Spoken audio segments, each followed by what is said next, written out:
Assalamualaikum warahmatullahi wabarakatuh. Baiklah, pada hari ini kita akan belajar bumi dan dinamikanya. Bagian-bagian bumi. Dalam bumi itu terdapat beberapa bagian yang terdiri dari kerak bumi, selimut bumi, inti bumi. Adapun untuk kerak bumi itu terdiri dari kerak samudra dan kerak benua. Kerak samudra itu merupakan kerak bumi yang menyusun lantai dasar samudra, sedangkan kerak benua merupakan lapisan bumi yang ada di daratan. Selanjutnya yaitu kita akan melihat bagian-bagian dari selimut bumi. Selimut bumi itu terdiri dari litosfer, astenosfer, dan mesosfer.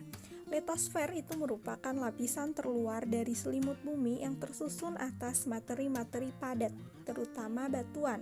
Sedangkan astenosfer merupakan lapisan yang terletak di bawah lapisan litosfer.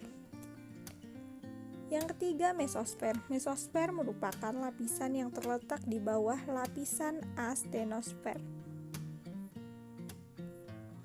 Sedangkan untuk inti bumi itu terdiri dari dua bagian. Yang pertama inti bumi luar dan yang kedua adalah inti bumi dalam. Inti bumi luar itu merupakan bagian dalam bumi yang melapisi inti bumi bagian dalam. Sedangkan inti bumi bagian dalam merupakan bagian bumi yang paling dalam atau bagian yang disebut dengan inti bumi. Gempa bumi, apakah itu? Gempa bumi merupakan getaran atau goncangan yang terjadi di permukaan bumi.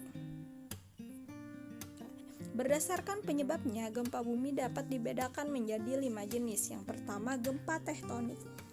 Gempa tektonik itu disebabkan oleh adanya aktivitas tektonik atau pergeseran lempeng-lempeng tektonik secara mendadak yang mempunyai kekuatan dari yang sangat kecil hingga yang sangat besar. Sedangkan yang kedua, gempa tumbukan adalah gempa yang diakibatkan oleh tumbukan meteor atau asteroid yang jatuh ke bumi. Yang ketiga, itu adalah gempa reruntuhan. Gempa reruntuhan itu biasanya terjadi pada daerah kapur atau daerah pertambangan. Gempanya bersifat lokal. Yang keempat itu adalah gempa buatan. Gempa buatan ini gempa yang disebabkan oleh aktivitas manusia, misalkan peledakan nuklir, bom atom, dan lain sebagainya. Sedangkan yang kelima adalah gempa vulkanik, merupakan gempa yang terjadi akibat adanya aktivitas magma dan biasanya terjadi sebelum gunung api meletus. Berdasarkan kedalamannya, gempa bumi dibedakan menjadi 3. Yang pertama adalah gempa bumi dalam, yang kedua gempa bumi menengah, dan yang ketiga adalah gempa bumi dangkal.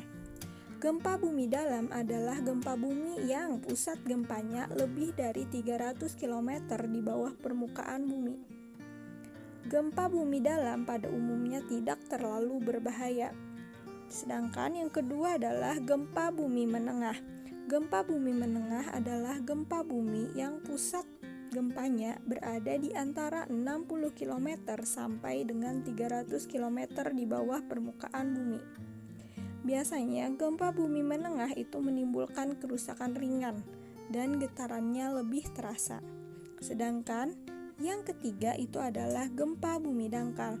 Gempa bumi dangkal adalah gempa bumi yang pusat gempanya berada kurang dari 60 km dari permukaan bumi. Biasanya gempa bumi yang seperti ini akan menimbulkan kerusakan yang sangat besar. Tsunami, apakah itu?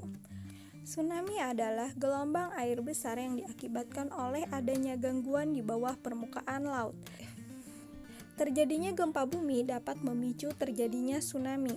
Gempa bumi yang dapat menyebabkan tsunami adalah sebagai berikut. Yang pertama, gempa bumi yang berpusat di tengah laut dan dangkal atau antara kedalaman 0 sampai 30 km. Yang kedua, gempa bumi dengan kekuatan sekurang-kurangnya 6,5 skala Richter. Yang ketiga, gempa bumi dengan pola sesar naik atau sesar turun.